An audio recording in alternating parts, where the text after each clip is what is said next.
os matchmakers não são muito fãs dele por várias razões. E não é só porque ele tenta derrubar. Tem muita gente que busca quedas no UFC, sabe? Tem muitos lutadores com esse estilo, mas é bem mais que isso. Ele não está mais sob contrato. Acho que o PFL vai ganhar um ótimo lutador invicto. Desejo boa sorte para ele.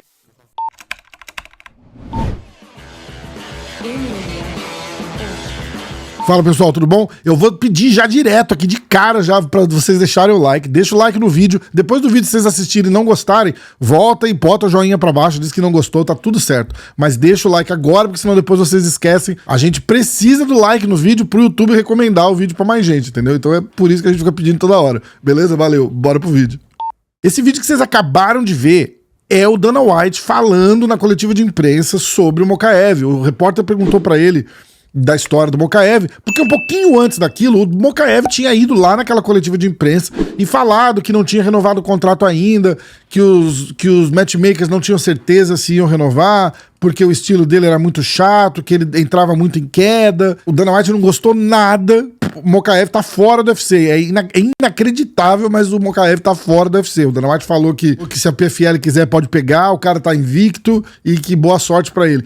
Isso só pode significar que teve algum problema sério nos bastidores ali, na negociação do contrato, ou o cara é muito chato, ou essa confusão toda que rolou com o Manel Kape também não, de repente só aumentou ali a lista de problemas, ou vai saber, o Dana White citou especificamente a PFL, de repente ele tentou jogar um verde, falou que tinha conversado com a PFL e que a PFL ia pagar mais, e aí foi tipo, então vai com Deus e seja o que Deus quiser.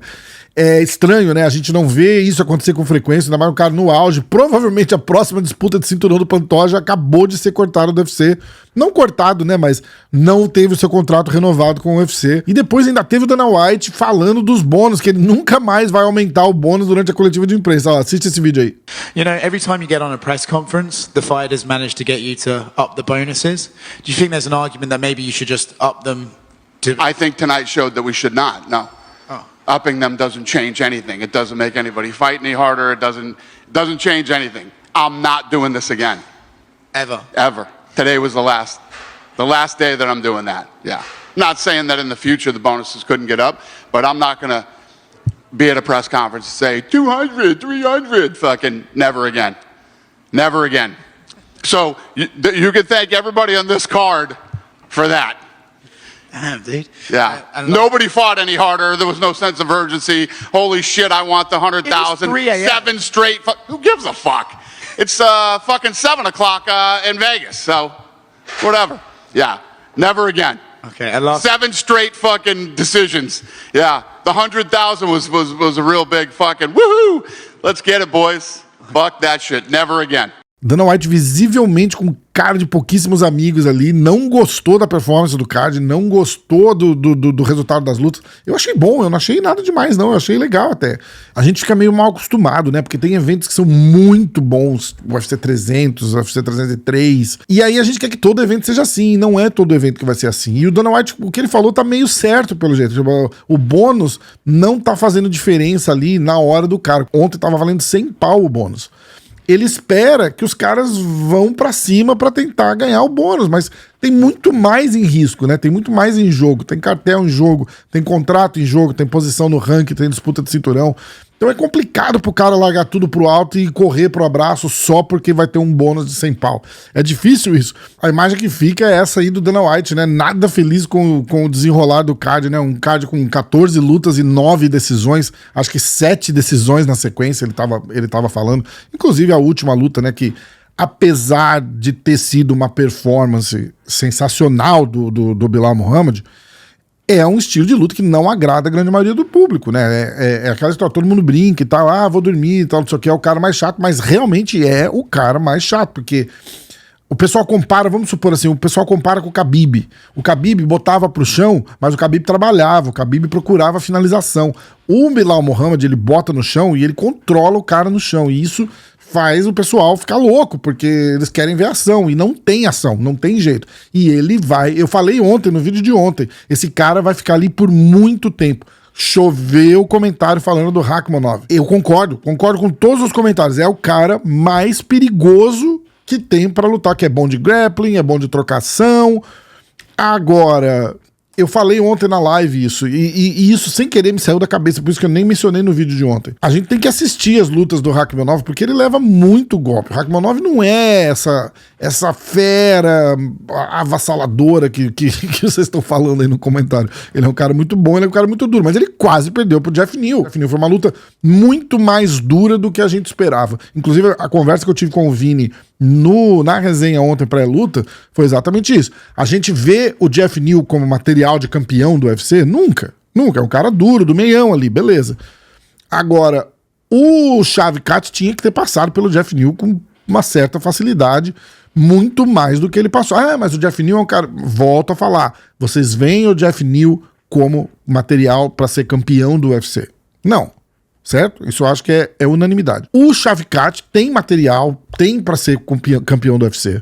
Então a expectativa era que ele tivesse passado muito mais fácil do que ele passou. Foi uma luta super equilibrada, finalizou no final, tá, beleza.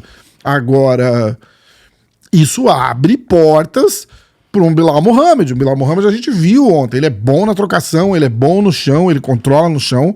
De repente o cara vai ter mais vantagem. Eu continuo falando aqui, eu tô falando isso faz tempo. Quem acompanha o podcast sabe. Se você não sabe do que eu tô falando, a gente faz um podcast aqui no canal toda segunda, há 5 anos. E eu sempre falei, o dia que esse Belal Muhammad for o campeão, ninguém tira esse cara dali. Ninguém tira. O estilo de jogo do cara é muito chato.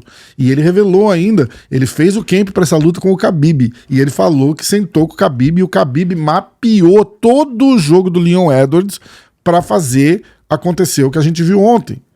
E funcionou. O cara é o gênio do MMA. Não é possível, né? Porque foi um jogo muito claro. O Leon Edwards não achou nada, extremamente frustrado. Tem um áudio até que saiu do 4º pro 5º round. O coach dele fala assim: você quer que eu pare a luta? Se você continuar assim, eu vou parar a luta. Ele fala: não para a luta. Ele fala: então volta lá.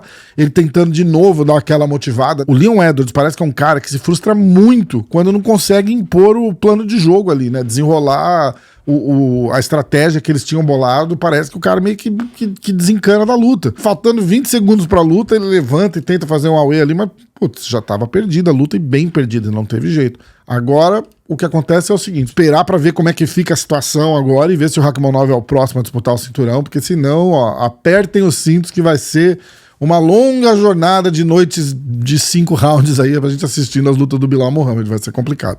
Agora, uma coisa que aconteceu também na coletiva de imprensa foi o Tom Aspinall. Eu vou até botar esse outro vídeo pra vocês assistirem aí, ó. Olha só, tive uma ideia outro dia. E aí, estão falando que o Stipe e o John Jones vão lutar no MSG em novembro. Por que a gente não faz um torneio? Bota o John, o Stipe, eu, o Alex, faz um torneio de 4 caras, 2 lutas numa noite só, e vamos ver quem é o verdadeiro campeão mundial dos pesos pesados. É óbvio que não vai acontecer esse tournament, né? Estilo moda antiga, 2 lutas na mesma noite. Acho que a Comissão Atlética nem sanciona isso mais hoje em dia. Mas isso mostra que o cara tá ali e querendo provocar todo mundo, provocar geral, né? E ele falou numa entrevista ainda que eu vi lá no Full Send, que ele gosta muito, que ele admira muito o Poatan e que ele tem muito respeito pelo Poatan. E se o Poatan quiser lutar com ele, ele fica honrado. E ele fala que sim, claro. Agora, a gente tem que parar e pensar nesse cenário do torneio aí, né? Do tournament que ele sugeriu ali. Hoje em dia, a gente vendo o que o Aspinall tem para oferecer, é óbvio que ele quer um torneio desse. Tem o Poatan, que não tem chão, né?